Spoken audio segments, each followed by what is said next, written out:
Assalamualaikum warahmatullahi wabarakatuh. Bismillahirrahmanirrahim. Alhamdulillahi rabbil alamin. Wassalatu wassalamu ala asyrafil anbiya'i wal mursalin wa ala alihi wa sahbihi ajma'in. Amma ba'du. Alhamdulillah, sama-sama kita bersyukur kepada Allah Subhanahu wa taala atas nikmat-nikmat yang telah diberikannya kepada kita semua. Yang selanjutnya bersolawat kita kepada Rasulullah sallallahu alaihi wasallam dengan ucapan Allahumma salli wa sallim ala sayyidina Muhammad wa ala ali sayyidina Muhammad. Baiklah teman-teman, di sini saya akan memaparkan hasil makalah saya yang berjudul tentang filsafat pendidikan Islam. Jadi sebelum kita membahas tentang filsafat pendidikan Islam, perlu kita ketahui apa itu filsafat. Jadi teman-teman, filsafat ini diambil dari dua buah kata bahasa Yunani.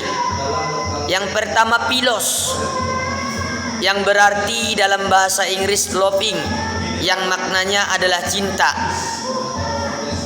Kata yang kedua adalah sophia, yang bermakna kebijaksanaan. Jadi secara etimologi, filosofi itu ataupun filsafat itu artinya adalah cinta terhadap kebijaksanaan. Yang selanjutnya kita harus tahu apa itu yang dinamakan dengan pendidikan Islam. Jadi kalau kita membahas tentang pendidikan Islam tidak terlepas dari tiga kata. Yang pertama adalah at-tarbiyah, yang kedua adalah at-ta'lim, dan yang terakhir adalah at-ta'dib. Di antara tiga kata ini, yang paling luas dalam makna adalah kata at-tarbiyah. Yang pertama, istilah at-tarbiyah. Penggunaan istilah at-tarbiyah berasal dari kata rob. Dalam bahasa Arab, robba yarubbu ataupun robba yarbu, yang berarti adalah bertumbuh ataupun berkembang, ataupun yang berarti adalah memelihara ataupun merawat, mengatur dan menjaga dan lain sebagainya. Yang kedua adalah istilah at-ta'lim. Istilah at-ta'lim ini telah digunakan sejak periode awal pelaksanaan pendidikan Islam. Menurut para ahli, kata ini lebih universal dibanding dengan at-tarbiyah maupun kata at-ta'dib. Rasyid Ridho misalnya mengartikan at-ta'lim sebagai proses transmisi berbagai ilmu pengetahuan pada jiwa individu tanpa adanya batasan dan ketentuan tertentu. Dan yang terakhir adalah istilah at-ta'dib. Menurut Al-Attas, istilah yang paling tepat untuk menunjukkan pendidikan Islam itu adalah kata at-ta'dib. At-ta'dib berarti pengenalan dan pengakuan yang secara berangsur-angsur ditanamkan ke dalam diri manusia ataupun peserta didik tentang tempat-tempat yang tepat dari segala sesuatu di dalam tatanan penciptaan. Dengan pendekatan ini, pendidikan akan berfungsi sebagai pembimbing ke arah pengenalan dan pengakuan tempat Tuhan yang tepat dalam tatanan wujud dan kepribadian peserta didik. Dengan demikian, istilah at-ta'dib merupakan kata yang tepat dalam khazanah bahasa Arab karena mengandung arti ilmu, kearifan, keadilan, kebijaksanaan, pengajaran dan pengasuhan yang baik, sehingga makna at-tarbiyah dan at-ta'lim sudah tercakup dalam kata at-ta'dib. Terlepas dari perdebatan makna dari ketiga kata di atas, secara terminologi, para ahli pendidikan Islam memberikan batasan yang sangat bervariatif.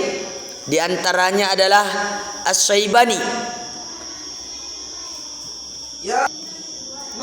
mengemukakan bahwa pendidikan Islam adalah proses mengubah tingkah laku individu peserta didik pada kehidupan pribadi, masyarakat, dan alam sekitarnya. Dan diantaranya ada lagi yang bernama Muhammad Fadil Al-Jamali, mendefinisikan pendidikan Islam sebagai upaya mengembangkan, mendorong, serta mengajak peserta didik hidup lebih dinamis dengan berdasarkan nilai-nilai yang tinggi dan kehidupan yang mulia.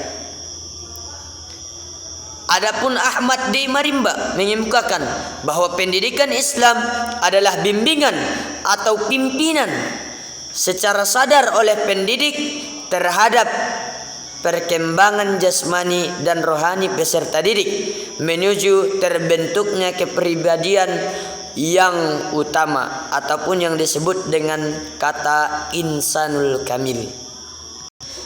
Namun ada pendapat yang terakhir yang dikemukakan oleh Mustafa Al-Gulayaini, bahwa pendidikan Islam ialah menanamkan akhlak yang mulia di dalam jiwa anak dalam masa pertumbuhannya dan menyiraminya dengan air petunjuk dan nasihat, sehingga akhlak itu menjadi salah satu kemampuan yang meresap dalam jiwanya, kemudian buahnya berwujud keutamaan, kebaikan, dan cinta bekerja untuk kemanfaatan tanah air. Adapun dasar-dasar pendidikan Islam itu adalah bersumber dari yang pertama, yaitu Al-Quran atau yang disebut dengan kalamullah subhanahu wa ta'ala, yang diturunkan kepada Nabi Muhammad sallallahu alaihi wasallam dalam bahasa Arab yang terang, guna menjelaskan jalan hidup yang bermaslahat bagi umat manusia baik di dunia maupun di akhirat. Yang kedua, dasar pendidikan Islam itu adalah al-hadits ataupun sunnah. Al-Quran disampaikan oleh Rasulullah SAW kepada manusia dengan penuh amanah, tidak sedikit pun ditambah ataupun dikurangi. Maka datanglah yang selanjutnya, sumber dasar pendidikan Islam adalah al-hadits, guna untuk menjelaskan isi-isi dari Al-Quran. Yang ketiga, ar-ra'yu, yaitu ataupun disebut ijtihad, karena manusia tidak dapat mengambil hukum di dalam Al-Quran, dan banyak pula kejadian ataupun kondisi yang tidak ada di masa Nabi ada di masa sekarang. Makanya dibutuhkan ijtihad dari seorang muslim yang sesuai perilakunya dengan tatanan Al-Quran dan hadis. Dari paparan di atas dapat disimpulkan bahwa filsafat pendidikan Islam adalah suatu kajian secara filosofis, yakni berpikir secara mendalam, sistematik, radikal, dan universal tentang masalah-masalah pendidikan, seperti masalah manusia ataupun anak didik, guru, kurikulum, metode, lingkungan, hakikat kemampuan manusia untuk dapat dibina dan dikembangkan serta dibimbing menjadi manusia muslim yang seluruh pribadinya dijiwai dengan ajaran Islam, serta mengapa manusia harus dibina menjadi hamba Allah yang berkepribadian demikian, yang didasarkan pada Al-Quran dan hadis sebagai sumber primer dan pendapat para ulama dan para ahli, khususnya para filsuf muslim, sebagai sumber sekunder. Jadi kawan-kawan, dapat kita artikan bahwasanya tadi filsafat pendidikan Islam adalah, dalam secara terminologi artinya adalah memahami masalah-masalah dalam pendidikan Islam ataupun ruang lingkup pendidikan Islam. Cukup sekian yang dapat saya sampaikan. Semoga ada manfaatnya bagi kawan-kawan semuanya. Akhirul kalam minni. Assalamualaikum warahmatullahi wabarakatuh.